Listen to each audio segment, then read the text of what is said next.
मैं तो बार बार कहता हूँ कि मंगलसूत्र कांग्रेस का वो मांग भाजपा की करके बैठी हो। अगर कि मंगलसूत्र कांग्रेस का वो मांग भाजपा की करके बैठी हो, अगर हिम्मत है तो इस्तीफा दो या इन किसानों के बीच में आकर उनके दुख दर्द में अपना बांटो, इनके दुख दर्द में अपना सहयोग दो। क्योंकि हम लोग किसान यहाँ जो 40% देने चला जाता है, समझिए उसका काम हो जाता है। वरना धमकियां मिलती है कि हम तुझको इसमें फंसा देंगे, हम तुझको इसमें फंसा देंगे, तुझ पर FIR करा देंगे, तुझ पर FIR करा देंगे। मैं कहना चाहता हूँ बीना विधायक जी से, आप कहती थी सम्मान नहीं मिल रहा था कांग्रेस में। अरे वो समय कि आप भूल गई कि आपको 2-2, 3-3 टिकट मिले, आपको जिला अध्यक्ष बनाया महिला का, और आपको कितना सम्मान चाहिए। मैं तो बार बार कहता हूँ कि मंगलसूत्र कांग्रेस का वो मांग भाजपा की करके बैठी हो। अगर हिम्मत है तो इस्तीफा दो या इन किसानों के बीच में आकर उनके दुख दर्द में अपना बांटो, इनके दुख दर्द में अपना सहयोग दो। क्योंकि हम लोग किसान हैं, कोई आंदोलनकारी नहीं है, कोई आंदोलनजीवी नहीं है। और हम लोग चाहते हैं कि चाहे कुछ भी हो जाए, मरते दम भी बहुत भयभीत है। इससे भी हमें आगे लड़ना होगा। अधिकारों के लिए अगर चौक चौराहों पर देखना पड़े तो हमें देखना होगा, क्योंकि ये सरकार और विधायक मंत्री सुनने वाले नहीं है। 28 में इनको सबक सिखाना है। हो सकता कुछ महीने बाद उपचुनाव भी ना में हो जाए, कसम खा चाहिए जो 40% में काम करती हो। हमें ऐसा विधायक चाहिए जो किसानों का, गरीबों का, आम जनता का, महिलाओं का साथ देने वाला हो। हमें वो विधायक चाहिए, हमें वो विधायक नहीं चाहिए जो स्कॉर्पियो सफारी में कांच लगाकर एसी में बैठकर और यहाँ से वहाँ निकल जाए। हमें विधायक चाहिए जमीन वाला, जो जमीन से जुड़ा हुआ हो, जो जमीनी मुद्दे उठाता हो, जो हर वर्ग की लड़ाई लड़ने के लिए तैयार हो। हम लोग सत्ता में नहीं है, हम लोग का विधायक नहीं है, कोई फर्क नहीं पड़ता। लेकिन ये इतने साथी किसान साथी बैठे हैं, ये सब अपने आप में विधायक और मंत्री है, एक पावर रखते हैं, एक ताकत रखते हैं कि किस तरह से हमें इस दो मुही सरकार को दो हाथ करना है। हम लोग को लड़ना आता है। जो पूर्वज और जो महापुरुष रहे हैं, उन्होंने एक नारा दिया था इस देश में, जय जवान और जय किसान का।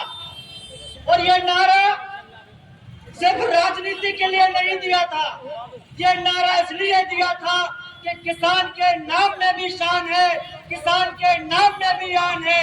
इसलिए हम किसान आन बान शान इस देश की होते हैं।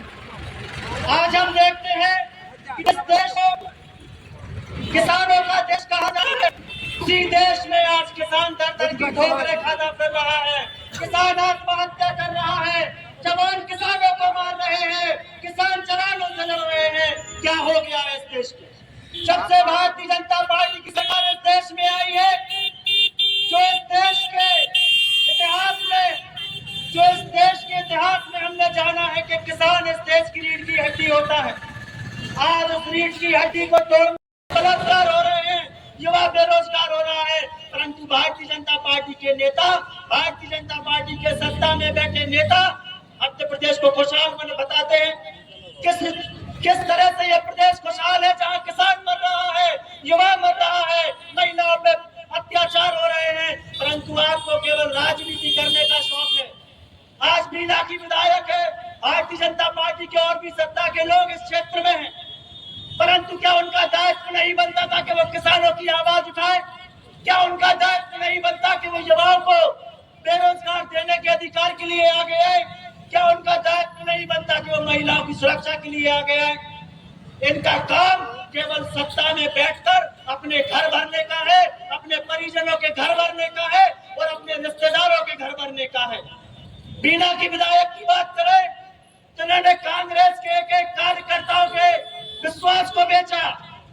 25 साल बाद बीना की जनता ने कांग्रेस को पार्टी को चुना था और इनको अपना आशीर्वाद दिया था, परंतु इन्होंने उस आशीर्वाद को ठोकर मारते हुए, उन्होंने उस आशीर्वाद को लात मारते हुए सत्ता के तलवे चढ़ने का काम किया। और उन्होंने एक लगती है, मैं कहूँगा जीना है तो मरना सीखो, अपने हक पे लड़ना सीखो। जीना है तो मरना सीखो, अरे जिंदा है और जिंदा है तो मरना सीखो, जिंदा है तो मरना सीखो, अपने हक में लड़ना सीखो।